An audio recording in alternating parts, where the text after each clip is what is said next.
Hi అండి, నమస్తే. Welcome to మా వంటగది. ఈరోజు మా వంటగదిలో పల్లెటూరులో చేసుకొని ఇసుక దొందుల చేపలు, ఇసుక దొందులతో కూర ఎలా తయారు చేయాలో చూద్దాం. చిన్న చేపలు ఇవి చాలా రుచిగా ఉంటాయి. పల్లెటూరులో సింపుల్ గా చేసుకుంటారండి.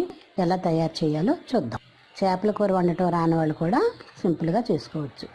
ముందుగా కూర వండుకొని పాత్ర ఒకటి తీసుకొని దానిలో కొద్దిగా జీలకర్ర, కట్ చేసిన ఉల్లిపాయ ముక్కలు, పచ్చిమిర్చి,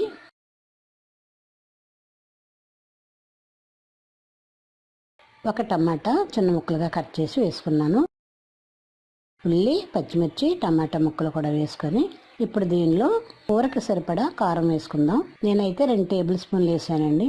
దీనిలో రుచికి తగినంత ఉప్పు కూడా వేసుకొని ఒక 4-5 టేబుల్ స్పూన్ల ఆయిల్ కూడా వేద్దాం. 4-5 టేబుల్ స్పూన్ల నూనె వేసి ఇది గరం మసాలా పౌడర్ వేద్దాం. దీనిలో జీలకర్ర, ధనియాలు, చెక్క, లవంగం, యాలకు కలిపి పౌడర్లా చేశాను. ఆ గరం మసాలా వేద్దాం. కట్ చేసి శుభ్రంగా కడిగి ఉంచిన కొత్తిమీర కూడా వేసి బాగా కలుపుకుందాం. మొత్తం ఇవన్నీ బాగా కలిసేలా కలుపుకుందాం. ఇప్పుడు ఇలా కలిసిన తర్వాత దీనిలో 1 టేబుల్ స్పూన్ అల్లం వెల్లుల్లి పేస్ట్ కూడా వేసి కలుపుతాం. ఇది అప్పటికప్పుడు నూరిన అల్లం వెల్లుల్లి పేస్ట్.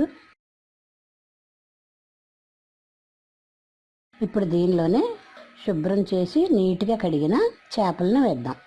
వీటినే ఇసుక దొందులు అంటారండి. ఇవి పల్లెటూరులో కాలువల్లో బాగా దొరుకుతాయి. ఇలా శుభ్రం చేసిన చేపలు వేసి బాగా కలుపుకుందాం. నాకు కారం సరిపోయినట్టు అనిపించలేదండి, అందుకనే మరి కొంచెం కారం వేసాను. చేపల కూరలో కారం ఎక్కువ ఉండాలి, అలా అయితేనే రుచిగా ఉంటుంది. దీనిలోనే 1 టీ స్పూన్ పసుపు కూడా వేసి బాగా కలుపుకొని పెద్ద నిమ్మకాయ అంతా చింతపండు నానబెట్టుకొని చింతపండు రసం కూడా వేసుకుందాం. దీనిలో పెద్ద నిమ్మకాయ అంతా చింతపండు పులుసు కూడా వేసుకొని, ఇది చేపల కూర కాబట్టి కారం, చింతపండు కూడా ఎక్కువగా ఉండాలి. ఒకసారి బాగా కలిపి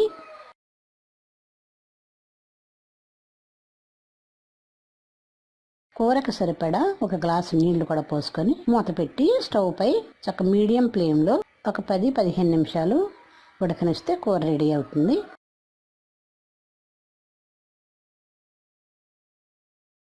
ఇప్పుడు ఇది ఇలా రెడీ అయిన చేపల కూర అండి. దీన్ని వేరే బౌల్లో తీసుకొని సర్వ్ చేసుకుందాం. మా వంటగదిలో పల్లెటూరులో చేసుకునే ఇసుక దొందుల చేపల కూర రెడీ.